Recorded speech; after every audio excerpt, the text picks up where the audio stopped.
Day মিলকে কেন্দ্র করে একটা বিতর্ক তৈরি হয়েছে এবং বিনা টেন্ডারে একটি ধর্মীয় সংস্থার হাতে মিড ডে মিলকে তুলে দেওয়া হচ্ছে, কি বলতে?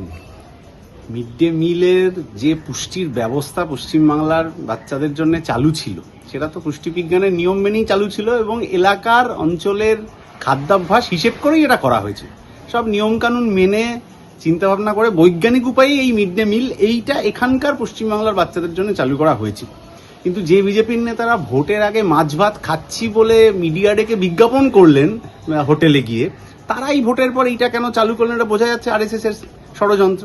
একদিকে হচ্ছে যে ডিমের মতো যে সহজলভ্য পুষ্টি সেটা বাদ গেল, 2 নম্বর হচ্ছে যে কোনো টেন্ডার ডাকা হলো না, 3 নম্বর হচ্ছে যে সংস্থা এই কাজটা করছে তাদের অতীতে কর্ণাটকে উড়িষ্যায় এই ধরনের কাজের গাফিলতি নিয়ে নানান প্রশ্ন আছে, এবং 4 নম্বর কথা যেটা হচ্ছে যে মিড ডে মিলের যারা কর্মচারী, যারা কর্মী, ওখানে যে সেলফ হেল্প গ্রুপগুলো কাজ করে, তাদেরকে দুম করে যদি আজ থেকে 1 মাস বাদে 2 মাস বাদে বলা হয় যে আপনাদের আর কাজ করতে হবে না, তাহলে সেই মানুষগুলো যাবেন কোথায়? একটা সরকার চালু হয়েছে প্রথম 40-50 দিন হয়েছে বোধহয়, এখনই যদি শুধু গরিব মানুষের পেটে লাথি মারাই তাদের কাজ চলতে থাকে, তাহলে এই সরকারটা কিন্তু গরিব মানুষ বিরোধী সরকার হিসেবে প্রতিষ্ঠিত হবে এবং গরিব মানুষ কিন্তু পরবর্তীকালে এদেরকে কখনো ক্ষমা করবেন না। একটা প্রশ্ন হচ্ছে, রেলে একটা সুনির্দিষ্ট বিজ্ঞাপন আমার কাছে আছে, সেখানে বলছে রেলের কম্পার্টমেন্টে হকার এবং ভিখিরি তারা যদি ওঠে তাদের 2000 টাকা করে ফাইন হয়। কেউ তো স্বেচ্ছায় ভিক্ষাবৃত্তি করতে যান না। সরকার যদি কাজের ব্যবস্থা করতে পারতো, ঠিক মতো শিল্প টিল্প তৈরি করতে পারতো, তাহলে কাউকে স্বেচ্ছায় ভিক্ষাবৃত্তি করতে হতো না তো। আর যারা হকারি করছেন তারা তো চুরি করছেন না, তারা তো কয়লা চুরি, চাকরি চুরি এসব করছেন না। বা দেশের মন্ত্রীদের মতো কালকেই খবরে বেরিয়েছে দেশের ওই যে কৃষি না খাদ্য প্রক্রিয়াকরণ প্রতিমন্ত্রী, তিনি হচ্ছে তারই দপ্তর থেকে 1 কোটি টাকা ব্যবস্থা করে নিয়েছেন, নিয়ে নিজের খামার বাড়িতে কাজে লাগিয়ে দিয়েছেন। এই ধরনের 2 নম্বরই তো হকাররা করছেন। সৎভাবে মাথার ঘাম পায়ে ফেলে কেউ যদি রোজগার করতে চায়, তাহলে বিজেপির অসুবিধাটা কোথায়, এটাই আমাদের প্রশ্ন। চোরেদেরকে নিজের দলের ছাতায় নিয়ে ভালো তৃণমূল প্রমাণ করা, তার মানে ওরা চোরেদেরকেই চান বোধহয়, ভালো মানুষকে চান না পশ্চিমবাংলায়। অভয়ের মা সম্প্রতি একটা পোস্ট করেছে যে আমার জন্য দিনের পর আমার জন্য শুধু ডেটের পর ডেট। খুবই দুঃখজনক ঘটনা। আমি মাননীয়া রত্না দেবনাথের ইন্টারভিউটা সেদিন কোর্টের বাইরে শুনেছি। খুবই দুঃখজনক ঘটনা যে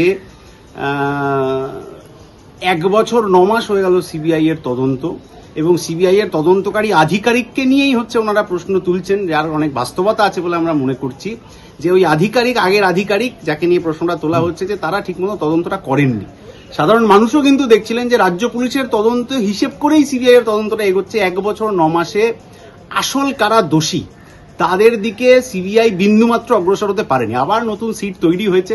আমরা চাইবো যে তারিখ পে তারিখ না হয়ে দ্রুত এই ঘটনার বিচার করা হোক, এবং অভয়াদের ঘটনা, তামান্নাদের ঘটনা, আরো যা যা ঘটনা রয়েছে প্রতিটা ক্ষেত্রে অপরাধীদের দ্রুত শাস্তি হোক। শুধুমাত্র একে ধরলাম তাকে ধরলাম এই ধরনের ব্রেকিং নিউজ কিন্তু আগেও আমরা সিবিআই কে অনেক দুর্নীতির কেসে দেখেছি। তারা জামিনে ছাড়া পেয়ে গেছে, কিন্তু এক্ষেত্রে যেন এটা না হয়। এই রকম বাবা মায়ের অসহায়ের মতো আরতি এটা পশ্চিমবাংলার মানুষ দেখবেন বলে নিশ্চয়ই ভোট দিয়ে এই সরকারকে ক্ষমতায় আনেননি। যারা ক্ষমতায় এসছেন তাদের দ্রুত বিচারের জন্য পদক্ষেপ নেওয়া উচিত। আপনারা যখন দেখা করলেন মুখ্যমন্ত্রীর সঙ্গে, মীনাক্ষী সহ আপনার এমএলএ, তারপরেই কিন্তু দেখা গেল যে তামান্নার 12 জনকে অ্যারেস্ট করা হলো, 12 জন অভিযুক্তকে অ্যারেস্ট করা হলো, কিন্তু আনিস খান এটা প্রমাণ হয় একটা ঘটনা যে আপনি বললেন, এটা প্রমাণ হয় যে পুলিশ চাইলে পারে। তাহলে অন্য আর 5টা ঘটনায়, কামদুনির ঘটনায় হোক কি আনিস খানের ঘটনায় হোক কি অন্য আর 5টা ঘটনায়, সেটা পুলিশ কেন করে না? এই প্রশ্নের জবাবটা তো পুলিশের বড় কর্তাদের দিতে হবে। আমরা সকল অপরাধীদের সমানভাবে দেখে তাদের দ্রুত গ্রেপ্তারিও চাইছি এবং শাস্তি চাইছি। দীপ্ত গুপ্তর ক্ষেত্রে সবারটাই বলেছি, আমি আলাদা করে আর নাম বলছি না, কারণ এতগুলো ঘটনা রয়েছে, সবটা আলাদা করার তো করতে গেলে এখন অনেক লম্বা হয়ে যাবে বিষয়টা। প্রতিটা ক্ষেত্রে অপরাধীদের শুধু গ্রেপ্তার না, তাদের দ্রুত যথাযথ শাস্তির ব্যবস্থা করা, তাহলেই হচ্ছে যে মানুষ শান্তি পাবেন। না হলে অভয়ার বাবা মায়ের মতো কোর্টের বাইরে এই হাহাকারটা, এইটা পশ্চিমবাংলার মানুষ ভালোভাবে মেনে নিচ্ছেন।